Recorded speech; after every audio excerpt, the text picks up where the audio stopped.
Hello there. How are you? Good. You join me on what is the 1st of February, which one means it's the beginning of spring, apparently. What that also means is I've now had this bad boy, or girl, shouldn't gender assume, for just a little over a year now. I bought it on the 30th of January 2020. 2020 wasn't a great year. We don't really need to go into that. But this e39 5 Series was a ray of sunshine in what was a miserable year. So 12 months in, it's a good time to give a report, obviously. But why is that significant? Well, having a car for over 12 months is a rare thing for me. I haven't owned a car for this long in 8 years. So it says a lot. Of course, the world did play a part in me buying and selling a car. But I have kept it by choice. So let me tell you why, how and what's next. And seeing as we're already outside, let's have a look at the outside. Okay, yes, I know what you're going to say. Would you not have washed it being on camera? No, because I don't like washing cars. I've washed it once in the 12 months I've owned it, just out of sheer boredom during lockdown. Now, if lockdown continues much further into 2021, into the summertime, I might wash it again. I might go all out and wax and clay bar it, because it does scrub up. It's a handsome car. I think everybody agrees that the e39 is a great piece of design, a timeless piece of design, especially when it's in this non-drug dealer SE spec. I did have an M Sport one a few years ago when I was younger and slightly cooler, but I think this suits my greying hair a little bit better. The dirt also does kind of mask a few of the bad bits. As you can see, the little bit of rust creeping up on the rear arch.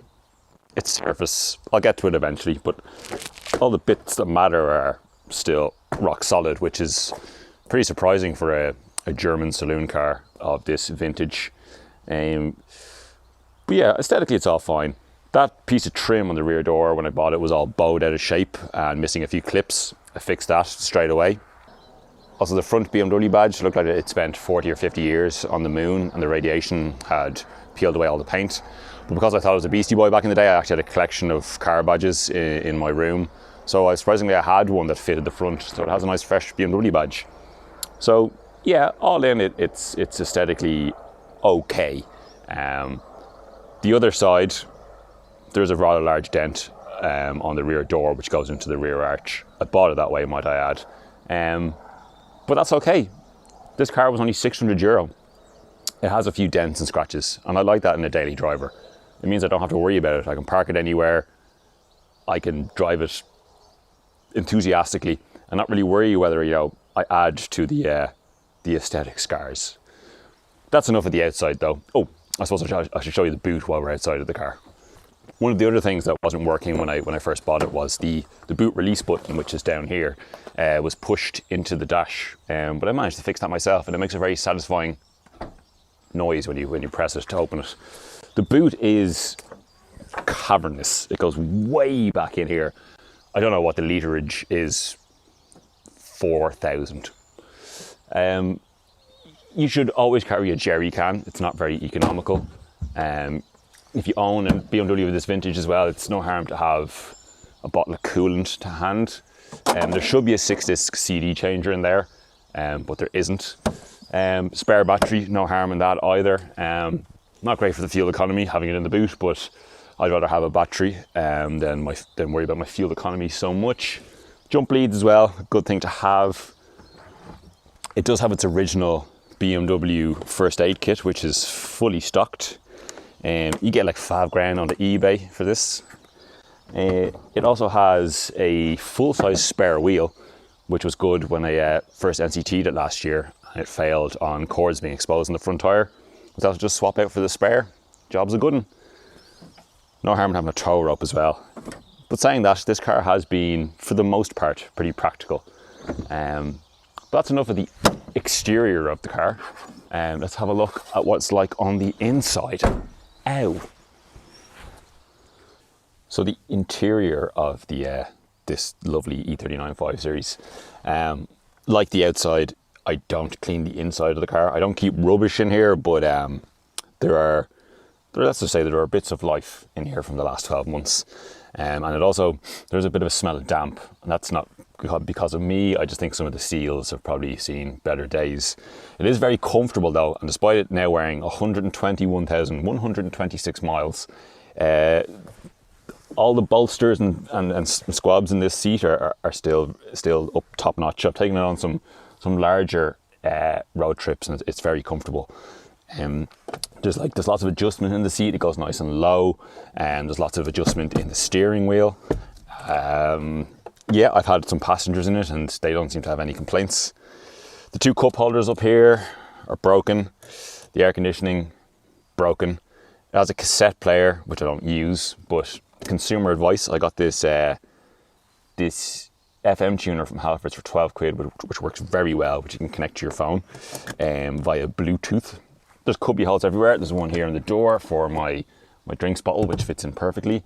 There's another one here for a customary hand sanitizer, Auto Glim hand sanitizer. Same on the passenger side. There's a little cubby here for my grasses. And there's another one here, which is also an armrest where I keep my, spare face mask and my Werther's Original. Werther's, if you want to get on to me, brand ambassador. It's a nice functional interior, a nice functional dashboard. Lights, stalks, clear dials, little trip computer, no touchscreen bullshit. It's all just at hand and laid out beautifully. I like it in here. It's wonderful. So that's the front. Glove box, blah blah, practicality nonsense. No one really cares about this stuff. That's the front. Let's have a look at the back. Now I should point out I'm 6'3". I'm unnecessarily tall. So this driving seat is in my setup, and okay, I don't have massive amounts of leg room, but it's hardly bad, and for someone of normal height it'd be perfect, especially if there's someone of normal height driving. Also, these seats weren't used very much, so there's plenty of many more miles before these become in any way uncomfortable. Little cubbies in the door, both sides, stuff in here, microfiber cloths, which I don't use obviously. Armrest, that's about it for the back. It was the 90s. We didn't have screens and touchscreen climate control for rear seat passengers. You just had comfort and refinement. And what else could you really ask for? Anyway, that's enough of the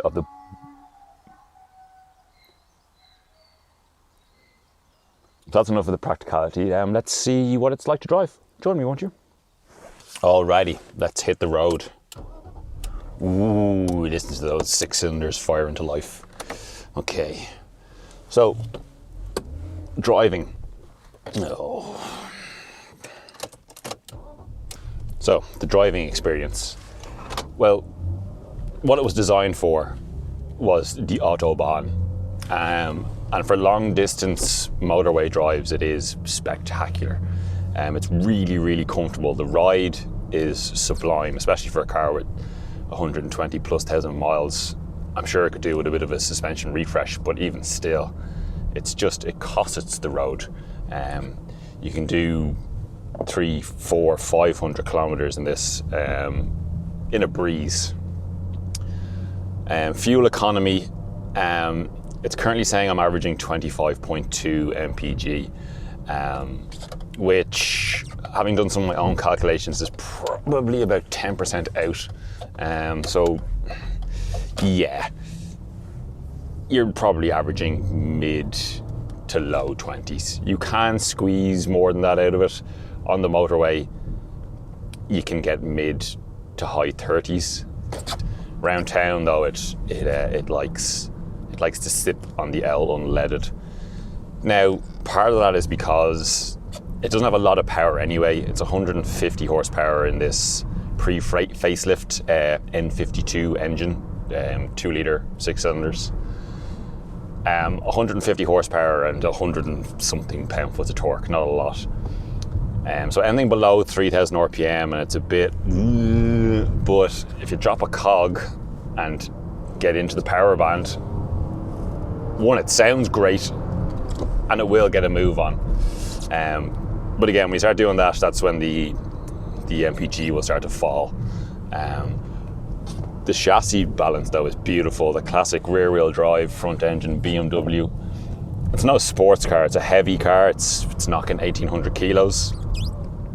But it's a really nice 7 to 8 tenths car. You can enjoy bringing it through some twisties, which we're about to do in a moment. But it likes open flowing bends, fourth gear, and just, which we don't have many of in Ireland, I'll admit. It's more tight back roads. But I'm lucky enough that within my 5 kilometre lockdown, whatever you call it, bubble radius, I have a nice mountainous back road route that brings me from my door and back around again. And admittedly, although it's not necessary for me to do, I have occasionally just gone out and just gone for a spin just for the hell of it, like I'm doing right now. So what does the future hold for my e39 5 Series as my camera goes mental? Well, when I originally bought it in January last year, it was taxed until the end of February. My original thing was I'll get it NCT'd, I'll keep it till March, and I'll sell it on with a full NCT and a month's full of tax. Then the coronavirus came along, and I didn't really want to sell, for reasons I'm sure are pretty obvious. So I taxed it again, I kept it again, the virus continued on, and well, what do you know, it's a year later, and I still have the car. It is leaking coolant somewhere, which is something I will have to look into, and it is due a service. So what I was thinking was, do I just declare it off the road for a while and give it the TLC it needs?